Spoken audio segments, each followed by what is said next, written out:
My brother's best friend, as they just came off of high school graduation, was murdered in a really gruesome and grisly way. There was a possibility that all of the evidence that was developed, which was compelling, would be withheld from court. And as a 14-year-old at the time, I just thought this was crazy. So I switched gears and said, I'm going to be an attorney.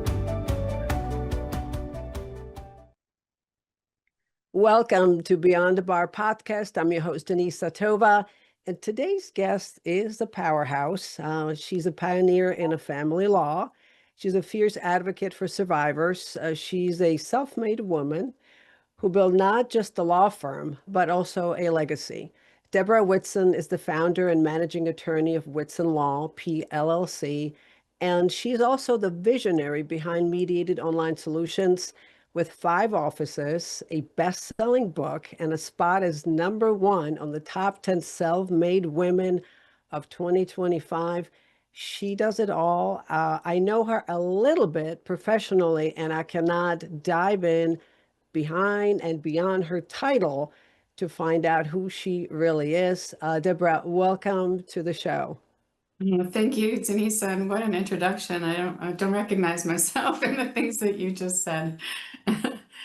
Yes. Well, that is you. And more importantly, I am interested in hearing your story. Tell me your story. How did you get here? Yeah, it's a winding road to where I got here, or how I got here. But when I was an early teen, I wanted to be an author. I like to tell stories and read stories and write stories. And so I would tell everybody who listened that that was going to be my adult career. And then a very tragic event hit our local community in our school. My brother's best friend, as they just came off of high school graduation, was murdered in a really gruesome and grisly way. And so our little town was fixated on the processing of the criminal case.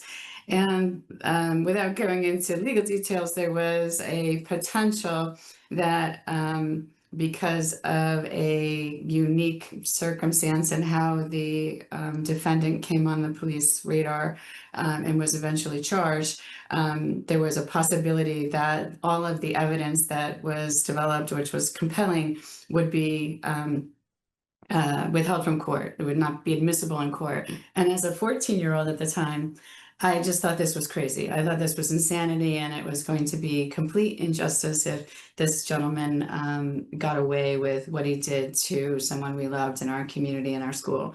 So I switched gears and said, I'm going to be an attorney. I'm specifically going to be a criminal prosecutor because I saw the system as broken and I was going to fix it. At the time, I didn't realize, that it's not just nuance, that we have a lot of protections in our law for accused individuals. So, but in that moment of grief and loss, I saw a broken system that I was going to fix. So I did that. I went to law school. I became a prosecutor. I did that for 11 years. I specialized in special victims prosecutions. I worked with a lot of victims of domestic and sexual violence, or child victims who were victims of physical or sexual violence. And it was incredibly gratifying. And while I didn't fix a broken system, I think I made a difference in the community where I was prosecuting, especially by becoming really expert in working with victims of violence. And I took that to the road, and I began to train judges and police officers and emergency first responders on how to respond to, react, and collect evidence on behalf of victims that they were engaging with. So I politicized myself out of that career. I ran for district attorney in my local community and didn't win. And so I had to repurpose myself at that point. And since I had a calling for working with victims of domestic and sexual violence, the closest civil area of law that was analogous to the work that I had been doing as a prosecutor was to go into family law. And I also, at the same time, became trained to become what we say in New York as attorney for child, known as guardian ad litem or law guardian in most other jurisdictions. So I did that work for a while, which was very fulfilling. And I mentored originally under a very seasoned male divorce attorney who was solo. And I entered the world of family and matrimonial law at a time when New York, being the last holdout on the 50 states, we still had to have grounds for divorce. And so that was a time that was very ugly for litigants because the most common ground was cruel and inhumane treatment. So your first meeting with the client was like, tell me what small grievances have accumulated over the years of your marriage that we can turn into cruel and inhumane treatment. And you had to bring the pleadings out of the gate in a really ugly and unpleasant and adversarial way. And I thought that was so harmful for individuals, but it really broke my heart that it was so harmful for kids dragged into the middle of that. And I became passionate about finding a better way. And so I left the mentorship with this senior level attorney. I launched my own firm. I became trained as a mediator. I found my way to collaborative divorce. I didn't know that was a model at the time. And I just thought, why would anybody do it any other way? Why throw gasoline on a fire and draw kids into warfare? It made no sense to me, and I knew there had to be a better way. So now I'm fixing the way people experience their breakups and their divorces by offering them better paths to resolving their legal matters. So I guess, I don't know, underneath it all, when I see something that isn't working, I'm really just compelled to be a problem solver and think out of the box and find different and better ways to approach problem solving for myself in my life and for my clients and my law firm and my mediation company. Wow, what a person you are. It's you know, you are a doer, and it started, I mean, at 20 when you were 14 years old. I can't even imagine what that was like experiencing it. And do you feel when you can, and I'm not trying to get you to relive the gruesome memories and the heaviness of all of that and the grief, but do you feel, you are aligned exactly with, with what you're doing today? You aligned with what you were meant to do. Do you still feel the same? Yeah, I do. And it's interesting because I started out wanting to be a storyteller, and I actually sit with my clients. And if they can't avoid court, unfortunately, New York doesn't make a mandatory diversion to alternative dispute resolution in any family or matrimonial law cases. So we haven't embraced that. I don't know why we're the last in sort of revolutionizing how we approach family or working with families and family law. But um, if we have to go off to court with the clients, we always tell them that we are not going to throw gasoline on the fire. We will defend you if someone is trying to take shots at you, but we won't throw gasoline on the fire. But I tell them I'm a paid storyteller.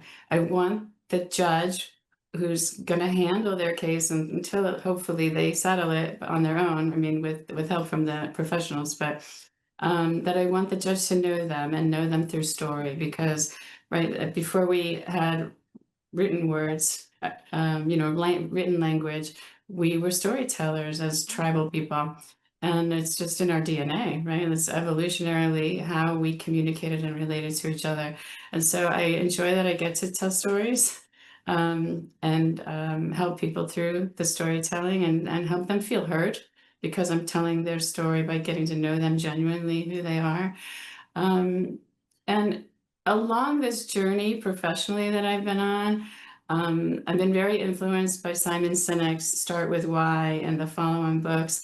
And so, my why is to make sense of the complicated and find better ways to do things. And I think I am living in alignment with my why. And Simon didn't make my why. He just helped me understand that I really am driven to do what I'm doing because of who I am fundamentally at the core, and that is a problem solver who wants to find better ways to do things. And you just hit a nail on the head. That's the purpose. I love him. And it's a really profound question. And until I answer that for myself, which is essentially same thing, simplifying, right? Making sense of the complicated. Yes. And really, it doesn't matter whether well, it matters obviously when you're dealing with parenting issues and children. I mean, rather than assets, but still there is just, the brain is so foggy when you're going through that transition. It's filled with emotions and fear.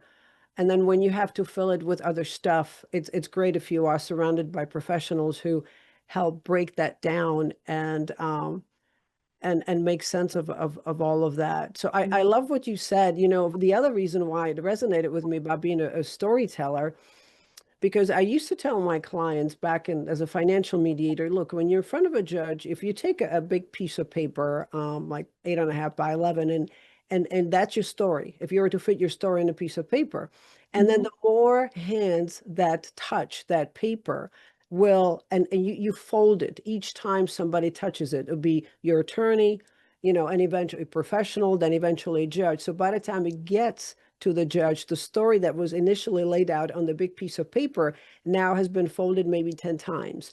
And now judge has to make a decision based on a fraction of your story that is going to impact you for the rest of your life. So that is so wonderful. What you're saying is you're like a conduit, so that they are heard and judge can make an informed decision. Yeah, and even though I no longer serve in the role of attorney for child, I feel that if the judge is going to be making the decision about custody and parenting, that it's my duty to make sure that the judge understands who these children are. And I tell my clients to try to avoid letting judge make decisions about something as important to you as your children if you can. Because the judge will never know the children the way you do. They will never know your child's strengths and challenges and vulnerabilities the way that you do. And so I don't think judges set out to do harm or to intentionally impose something that isn't best for each and every child touched by that decision. But there's just no way. I mean, I don't envy judges making those decisions. Making decisions for children is, I don't know, I really couldn't do it. I've been tapped a lot of times over the years, like, why don't you run for the judge? Why don't you run for judge? I just don't think I have it in me to make those decisions for people. I'm really much happier on the other side of the bench trying to steer people away from letting the jurist make the decision. And you strike me as a doer. What when you're assembling your team, what are some of the qualities? You've done a lot of growth, I'm sure, through this work and learned a lot about yourself. So when you're assembling your team, what are some things you know that you will not tolerate, that will make a good fit? I mean, what are you looking for these days in someone primarily? Yeah, I didn't start out this way, but because I understand that my origin story, what drew me into the work that I do, and my why, I will often have people take the why discovery tool when they're at the right stage of vetting as a candidate for a role, especially an important role like management in the firm or attorneys, or we have client concierges in the firm who are trained to deal with our clients, but they're not lawyers, so they're the air traffic controllers for how the client is working with our office and the system, right? They're helping the client navigate their life as they're going through this transition. So I want to make sure those people are in alignment with the firm's mission, vision, and values, and that I understand their why, so I can make use of their innate skills and assign them work or hire them for work that is in alignment with their own why. So I really do. I mean, Simon Sinek has changed the way I live my life, and that certainly has changed the way I run my businesses. But fundamentally, I'm a lifelong learner. I want to be better tomorrow than I am today, and I'm not comparing myself against anybody but me. So I'm not chasing someone else's dream. I'm not trying to keep up with someone else or surpass someone else. I want to do better tomorrow than I am today, and I am the only measuring stick that I'm measuring against. So I want people who are innately driven to grow and improve. I specifically ask in the interview stage of vetting new hires, the role that you're considering is this, but if you get hired by this company, like, where do you see yourself going and what do you want to grow into? Because I never imagined that somebody's going to stay in the same role forever. And so it's like, from the get-go, I want to know what are their personal, professional, and financial goals. But I really try to hire mature, self-motivated, self-directed individuals, so I'm not a babysitter, or I don't have to hire managers who are babysitters. I think I've done a pretty good job of, with the team that I have assembled over the years. People stay with me a long time, and it's because it's mutually fulfilling, which is great for everyone. Same. I'm always brutally honest. I say, let me tell you why this wouldn't work. Let me get that out of the way. And I know that about myself. And I say, it's gonna sound harsh, but I don't do well with babysitting. Um, Mhm. and between you and me, it's probably between you and me and everybody else who's listening is, um, I can be empathetic and compassionate and all that, but when it comes, I think, to assembling a team, someone who needs a lot of structure, someone who is very, I don't want to say needy, just has a need for a lot of instruction, a lot of Mhm. structure. I don't do well. So they would be great in maybe working with somebody else. But as far as, self-driven, you don't need, the rah-rah sort of a leadership to get you going. It's Mhm. you want to better yourself. Right. So, and it shows. I met your team virtually, and it really shows that you've assembled. You really have a great team that's in alignment. Thank you. I think the other thing is when you are working with people who, by the nature of the work, are bound to have a fair amount of drama in their life, right at that stage of their transition, whatever their legal matter is, even if they're coming to us for a prenuptial because they're, excited about starting a new life together with someone that they love. There's, stress and drama that goes involved in that process too. So we are definitely the no drama zone internally. We support each other. We find ways to laugh, ways to cheer each other on and congratulate each other. But there's really not a place for internal drama. Um, it would be too much for all of us. No, well, that is an excellent point. And how do you create sort of the same environment outside of work? How do you spend time outside of your, I guess, quote unquote, office, if you will? Yeah. Okay. So I don't know. I'm in my 60s now. So over the years, I have found that I need fewer relationships, but deep relationships. So they going out with a gaggle of women for ladies' night out with 7 or 10 people, not my vibe anymore. So I want to have deep connections with people. So I have a handful of close friends. I have a devoted husband, and we have kids, and I have stepchildren through my husband from his first marriage. And now we have grandchildren. So that's a huge focus. It's just focusing on those key personal relationships that I have in my life. But I don't do a lot of, flitting around like a social butterfly, like I used to maybe in my 20s. And we are food lovers, all of us in my family. We love to cook. We love to eat. So no matter how busy our day has been, all of us, when we come together, we are cooking together, we're sitting down, no cell phones, and dinner lasts an hour and a half or 2 hours because we're talking and catching up and connecting after our day. So that's a priority. I can't say that I always have good work-life balance, but no matter how many hours I work during the week, we have meal times together. Now the children are kind of flown, so it's mostly me and my husband at the dinner table, but whenever they're around and visiting, it's, mealtime. I play a lot of tennis. That's sort of my physical outlet. It's a fun mental game as well, but so it takes my mind off of anything that might be lingering in my mind about work, so I can really just focus on where that ball is coming at me from and where I want to hit it next, and move my body around as well. And then I have a dog, and she is my love, and she gets me outdoors 3 or 4 times a day.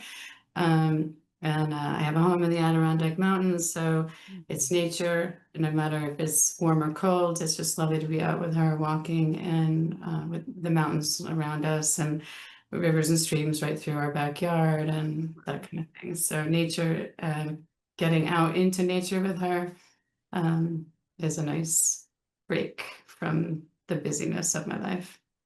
Yeah, that sounds so peaceful. I can feel it. It's interesting what you said about the depth of relationships. That's one of the reasons why I personally find the group networking events tiring. Mhm. I do not know how to Yeah. have the superficial Yeah. conversation, when it's really loud and like you just seek like more of an intimate conversations and fewer the better. And deeper. Yeah. Yeah. That's what what makes you really laugh? Like really laugh genuinely. Oh my God. My husband and the two sons who we raised together, all just have a very fun sense of humor. And there's always banter, especially when we're cooking together in the kitchen. There's playful banter. And when we travel together, there is usually times where all four of us are just in tears laughing so hard. I don't know, it's fun, but it's just life and finding moments in life that we can be playful and playfully tease each other in a way that's not harmful or mean, that kind of thing. So that I love. Um, there's certain shows that I'm drawn to. I watched both seasons of Bad Sisters, and I just thought that was brilliantly hilarious and dark and but wonderful and all at the same time. So I find things like that, and I think I was an OG Saturday Night Live fan back when they started in the '70s, and yeah, I follow that still, and some seasons are better than others, and some cast members are funnier than others, but that's a big draw for me as well. Just I grew up on the Saturday Night Live Oh, did program. you? Yeah, I did. Oh my gosh. I noticed too, as far as your team, they all have, I think, the same certification, right? Is it like a divorce specialist? What is it? Tell me about that. Yeah, so during the pandemic, when we all got locked in our homes or our home offices and we're on Zoom 24/7, um, the National Association of Divorce Professionals, an email hit my inbox, and maybe they had been emailing me before and I didn't notice it, but announcing this certified divorce specialist training. And so, when we weren't crazy busy serving clients because we were retooling how we were doing business, a lot of attorneys did CLE. I don't know if you did it, did CLE or found programs to do self-development or professional development. So I looked into it and I took it myself, and I was floored. At that point, I'd been practicing more than 25 years and working a lot with victims and learning to understand their trauma and how to be um, sensitive to working with them given their trauma. But the certified divorce specialist training has a component of neuro-linguistic programming theories and practices that teaches you to be aware of when you're speaking to somebody or communicating with somebody, what their primary mode of communicating and receiving information is. But when we're stressed, so all of us use all three modes. So some of us learn by doing, moving, that's kinetic. Others want to hear it and others want to see it. So if you, like me, I write notes down still old school style because that's kinetic. But we use all those modalities, but when we're stressed, we tend to default to our primary mode.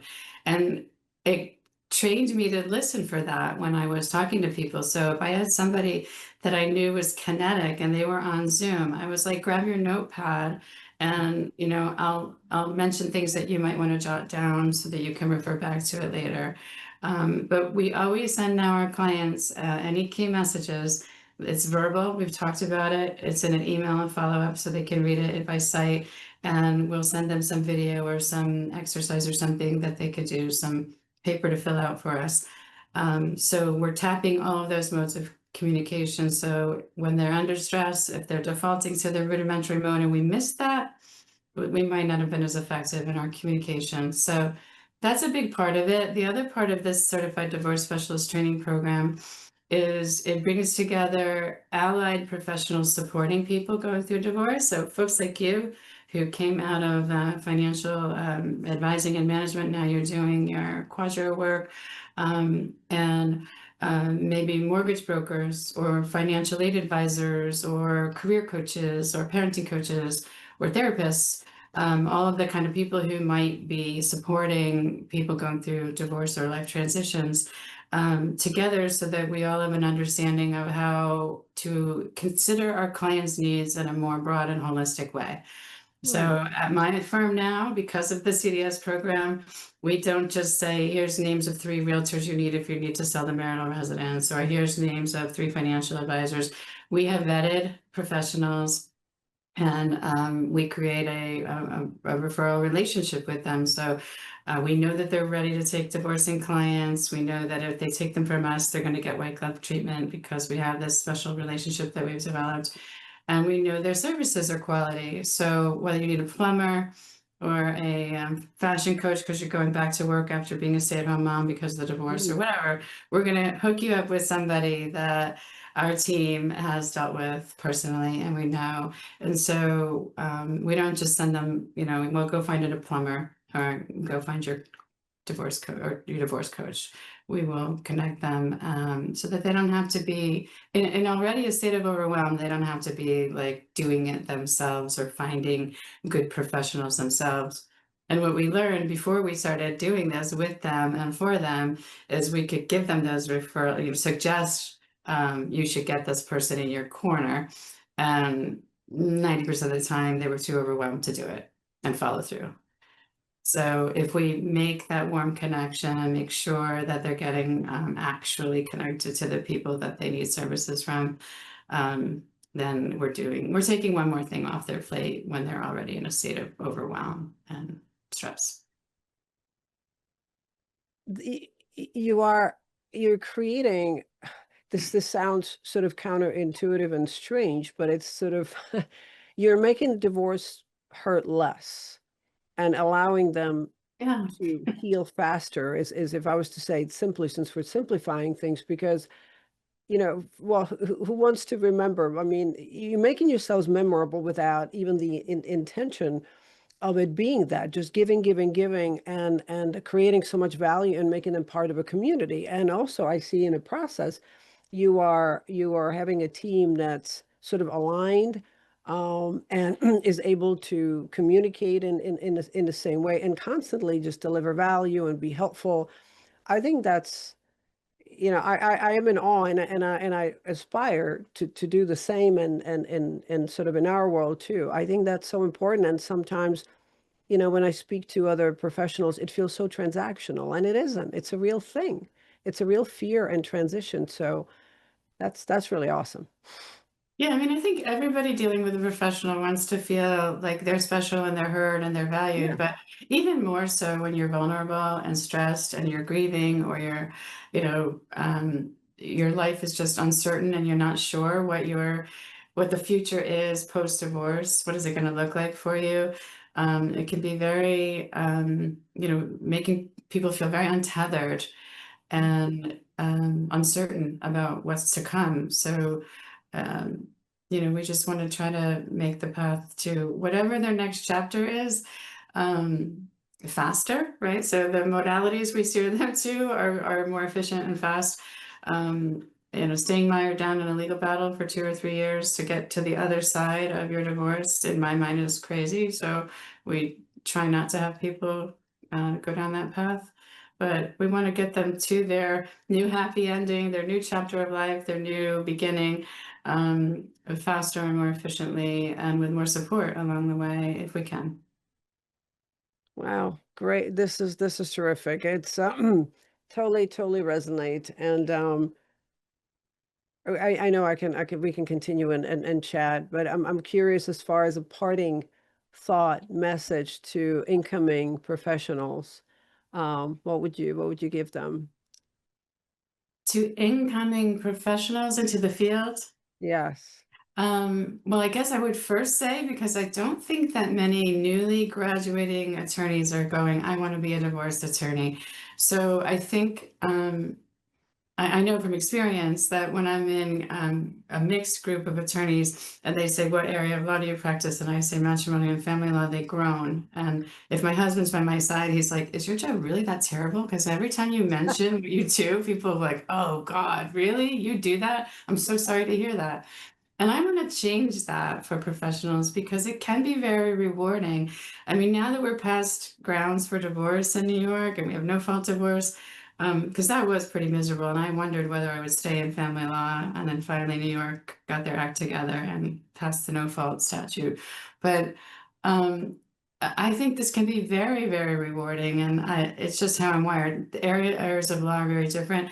I would I would die on the vine if I was doing transactional law, like business and corporations or real estate transactions or whatever. I would just die on the vine. I would wilt. It would be, it's just not for me. And I would love for more up and coming new attorneys to take a look at this and understand that it can be different and it can be better and it can be very rewarding to support somebody through a very difficult time in their life and have them say, I'm so glad you were in my corner. I don't know, how I would have gotten to where I am if I didn't have all the supports and help that you gave. I mean, there's nothing more rewarding than that. For us, it's like I tell the clients, you don't want to go the long, bitter battle because that's going to help me put my kids through college, but I would really want you to put your kids through college. And so let's be level-headed about this and not, empty out your 401k or put you in a situation where you can't fund their 529 accounts like you would want to. So let's get strategic and settle this. Custody is nuanced, but the divorce is math. Yeah. Right, Yeah. it's math. It's one pot of resources divided up in That's it. between two people. It's math. So making it any more uncomfortable or complicated than it needs to be doesn't make any sense. It's diminishing returns. Every minute they're litigating or using their lawyers to argue over their positions, they're losing value. Yeah, absolutely. And I love what you said about where you really are funding the lawyers' college education, and you're losing the sense of yourself. The Mhm. longer you're prolonging it, the longer it takes, and children in the middle. So, what a great reminder. What I just encouraging incoming attorneys to look at it through another lens. And I think certainly talking to someone like you who have a very different perspective would be very helpful. So I hope many of them do tune in. Well, thank you so much. Thank you for, leading today with your wisdom and just authenticity, great energy. I really appreciate that. Thank you for having me, and my team and I have really enjoyed working with your organization as well.